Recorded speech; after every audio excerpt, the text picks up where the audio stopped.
C'était l'une des étapes du plan Canal. Plus de 3300 ASBL ont été contrôlés sur l'ensemble de la zone ouest. Parmi les communes concernées, Jette, Koekelberg, Berchem-Saint-Agathe, Gensoren et aussi Molenbeek.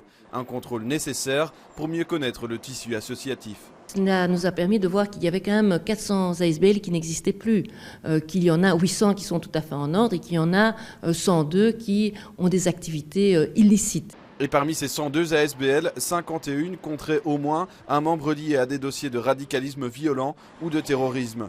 Des ASBL qui servent souvent de couverture pour des activités criminelles. Celle-ci, par exemple, a dû être fermée pour trafic de drogue. Qu'une ASBL travaille ou fonctionne sur base d'une comptabilité simplifiée et que cette comptabilité, elle doit être présentée, il faut la rentrer au greffe du tribunal du commerce, que ça ne se fait pas toujours. Certains abusent de la formule ASBL pour du blanchiment d'argent, probablement, reste à prouver, plus des financements illégaux, parce qu'il n'y a pas suffisamment de contrôle sur les ASBL. L'enquête vise donc à attester des liens réels avec les milieux radicaux. S'ils sont prouvés, les ASBL devront alors être fermés et pour les nouvelles ASBL, de nouveaux contrôles sont prévus. Toute nouvelle ASBL fera l'objet d'un contrôle, une comparaison qui se fera entre les données policières et les informations de la Banque Carrefour des entreprises. Ce travail continue. Il s'agit donc ici d'un premier bilan du plan Canal. Les contrôles des ASBL devraient s'étendre à d'autres zones de police.